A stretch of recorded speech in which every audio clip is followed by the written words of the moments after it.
Mary's Thanksgiving. Mary Wilson was packing the last of her things in her quiet apartment in Boston. The soft sound of snow falling outside her window made everything feel calm. The streetlights lit up the snow like tiny stars on the ground. It was Thanksgiving again, and like every year, she was going to the family's cottage. She looked around the apartment one last time. Her workshop tools were neatly arranged, and a few pieces of antique furniture she had restored were covered with protective cloths. Mary was proud of her work. She was a skilled antique furniture restorer, known and respected by museums and collectors. But in her own family, that didn't seem to matter much. Her phone had rung earlier that day. It was her mother, Patricia Wilson, with that familiar, cool tone in her voice. "Mary, your work is charming," Patricia said, "but really, at your age, being unmarried and fixing old furniture for a living, it's more of a hobby than a real career." Mary stayed quiet for a moment, holding her breath to stay calm. Her parents, Patricia and Robert Wilson, were a proud and wealthy New England couple. Her father had made millions as an investment banker. They lived in a world of money, social status, and image. To them, Mary's life seemed small and unimportant. "Mom, this isn't a hobby," Mary said gently. "Just last week, I got a request from the Chicago Art Museum to restore a rare Victorian desk and chair set."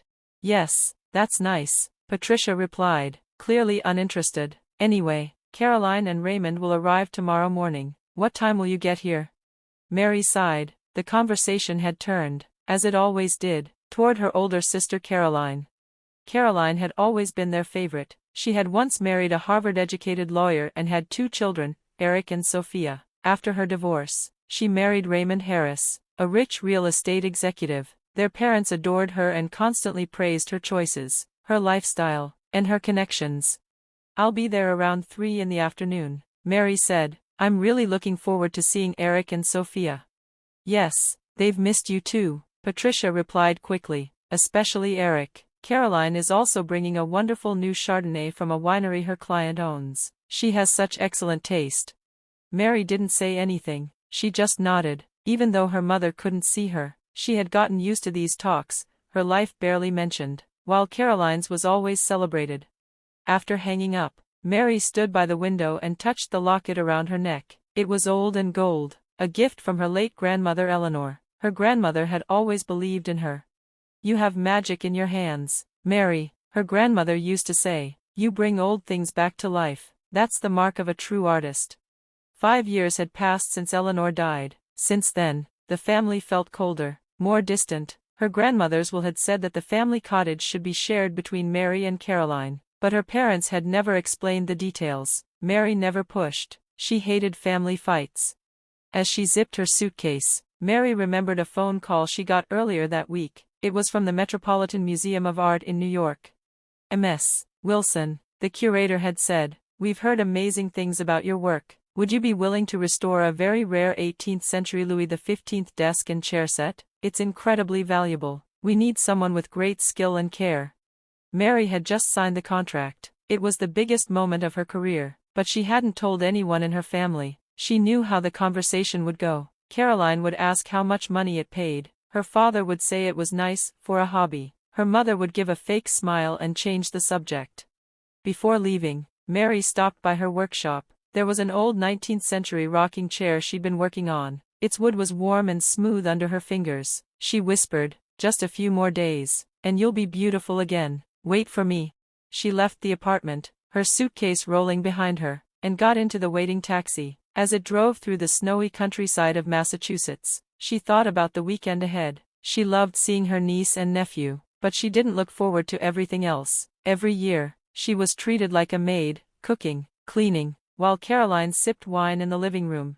"This year will be different," Mary whispered to herself. "Everything will change once the museum work begins." She clutched her grandmother's locket tightly. She could almost hear her voice. "One day, the world will see how special you are." By the time she reached the cottage, it was dusk. The big white house stood quietly in the snow. Its windows glowed with warm light, but something felt strange. Her parents' car wasn't there. Neither was Caroline's luxury SUV. "That's odd," Mary muttered, pulling her suitcase up the steps.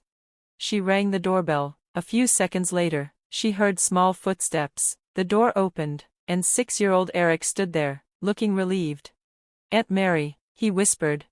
Of course I came, she said, hugging him. Where is everyone? He didn't answer but called his sister. 4-year-old Sophia came running, holding her doll, her face lighting up. Aunt Mary, she cried, throwing herself into Mary's arms.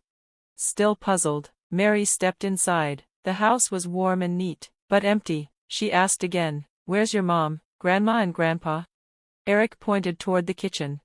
Mary walked in and found a note on the table, written in Caroline's handwriting. Mary, Raymond and I had to go to New York for urgent work. Mom and Dad went to an antique show in Cape Cod. They'll be back tomorrow. Please take care of the kids. There's food in the fridge. The turkey just needs to be roasted. Mary stared at the note, shocked. They had all left, on Thanksgiving Eve, leaving only the children behind. Her phone buzzed, a message from her mother. Mary, we're so relieved you can watch the children. It suits you, like a housekeeper. Be sure the turkey is fully cooked this time. Last year it was underdone. See you tomorrow. Mary's face flushed red with anger. She closed her eyes, took a deep breath, and smiled for the children. Let's put my things away and then make dinner. Are you hungry? They nodded quickly. She made a simple pasta meal. While they ate, she watched them carefully. Eric seemed quiet, almost too quiet. He looked like he wanted to say something but didn't. How's school? Mary asked gently. Okay, he said. My teacher liked my drawing. What did you draw? A house in the forest, but Dad didn't say anything about it. Mary noticed how his face changed at the mention of Raymond. Something felt wrong. Later, when giving Sophia a bath, Mary saw a small bruise on the little girl's arm.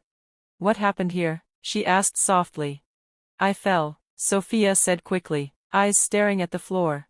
Later, she noticed another bruise on Eric's arm. Did you fall too? She asked. Eric hesitated. Yeah, on the stairs. That night, Mary's heart was heavy. Something wasn't right, and when Eric cried out in his sleep, "Please stop," Mary knew, this wasn't just clumsiness. These bruises had a story. The next morning, she woke up early and started cooking the turkey. The kids seemed more relaxed with her. They helped make paper hats and Thanksgiving crafts. For the first time in a long while, they smiled freely. But around noon, the phone rang. It was Raymond. As soon as Mary picked up, she noticed how the children tensed. Are the kids behaving? Raymond asked. His voice was sharp, almost threatening. They're doing fine, Mary said. We're having a nice time. Make sure you discipline Eric, he added. He can be difficult. Mary frowned. They're both good kids. After she hung up, Eric asked in a small voice, was Dad mad?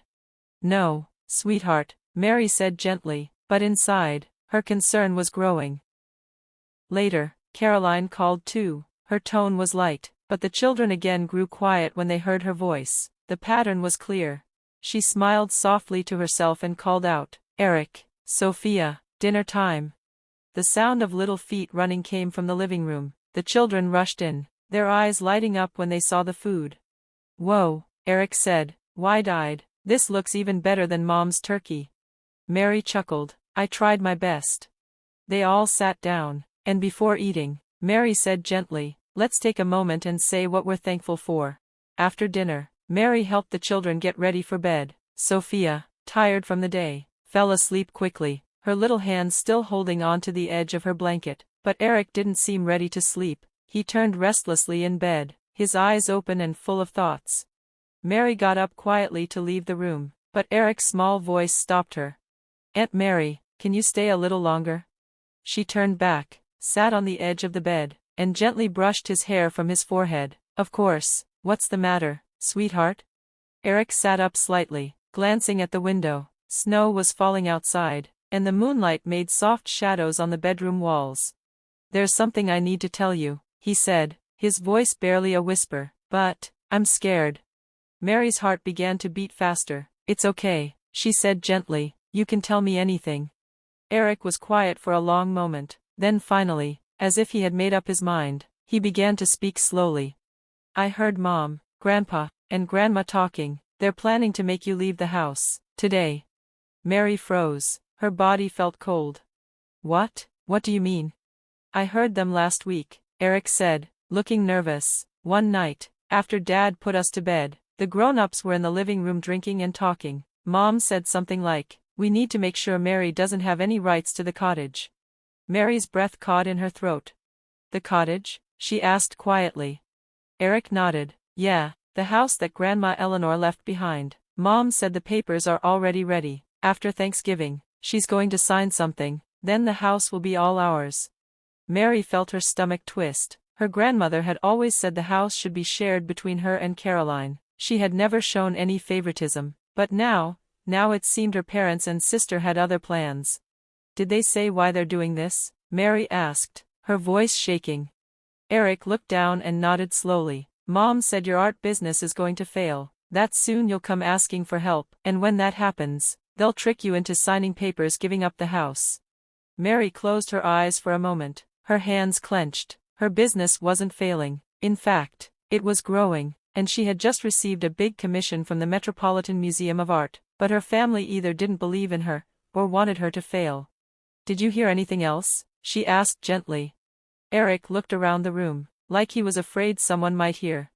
"Grandpa said there wouldn't be any legal problem," he whispered. "He said Grandma's will has already been changed." Mary's body went stiff. That couldn't be true. Her grandmother had told her to keep a copy of the will safe, and she had. It was locked away in her apartment. She held Eric's hand tightly. "Thank you for telling me this, Eric. I know that was hard." Eric's eyes filled with tears. He bit his lip before speaking again. "There's something else." Mary nodded, waiting patiently. "I'm scared of Dad," he said finally, his voice barely audible. "He yells at me and Sophia. Sometimes he grabs our arms really hard. It hurts. When I told Mom, she just told me not to lie." Mary felt like the air had been knocked out of her. Her worst fear was now confirmed. Raymond was hurting the children, and Caroline, her sister, was ignoring it. "What else did he say to you?" Mary asked, keeping her voice calm. "He said if I ever tell you anything, bad things will happen." Tears ran down Eric's cheeks. "But I don't care anymore," he whispered. "I know you're good, not like how they talk about you." Mary felt her throat tighten. "What do they say about me?" she asked softly. Eric wiped his nose and whispered, "Mom says you're just jealous of her, that's why you're alone. Grandpa said you embarrassed the family." Mary looked down, blinking back tears. The pain of hearing those words cut deep, but she pushed that aside. "Eric," she said firmly, "you and Sophia are not the problem. The grown-ups are wrong. I'm going to make sure you're both safe." Eric's eyes widened with hope. "You promise?" "I promise," she said with quiet strength. "I won't let anyone hurt you again." He gave a small smile before closing his eyes and slowly falling asleep. Mary stayed by his side, listening to his breathing. In her mind, a plan was forming. She tiptoed into Sophia's room to check on her. The little girl was sleeping peacefully, hugging a stuffed bear. Mary gently shut the door and returned to her own room. Her hands trembled as she picked up her phone and typed a message to her lawyer friend. "Amanda. Urgent. I need help gathering evidence, possible child abuse and forged will. Family returns tomorrow." Then she sat by the window, staring at the snowy night. She opened her locket and looked at the small picture inside, her and her grandmother, both smiling. "Please help me, Grandma," she whispered. "What should I do?" Just then, her phone rang. Amanda's name lit up the screen. "Mary, what's going on?" Amanda's voice was filled with concern. Mary told her everything, Eric's confession, the children's bruises, the talk about the cottage, and the mention of the will being changed. Amanda listened carefully, asking a few questions along the way. "We need to act fast," Amanda said. "First, record the children's words, anything they're willing to say, and get photos of any bruises. Do it first thing in the morning. You have your grandmother's will, right?" "Yes, it's at my apartment." "Good, I'll send my friend Tom to pick it up. He's trustworthy. Where's the key?" Mary gave her the information, and they made a plan. "Mary," Amanda said gently, "you're doing the right thing. Those kids need you, and you have the right to stand up for yourself." After the call, Mary sat on the bed, staring at the wall. Her heart was full of pain, fear, and anger, but also determination. Just after midnight, she heard a soft cry. She rushed into Sophia's room and found the little girl trembling in her sleep. "Aunt Mary," she whimpered, "I had a bad dream. Daddy was yelling." Mary scooped her up into a hug. "It's okay, sweetie, I'm here now. Dad's not here, You're safe. She stayed beside Sophia until the child drifted off again, her small body finally relaxing in Mary's arms. As Mary sat in the dark, watching over the children, her heart hardened with resolve. She was done letting her family walk all over her. She would protect Eric and Sophia, no matter what it took. The snow kept falling, covering the world outside in a blanket of white. It felt like a new beginning. Tomorrow, Mary would face the truth, and fight for what was right. She lay down and closed her eyes, whispering to herself, "Be brave, just like Grandma said."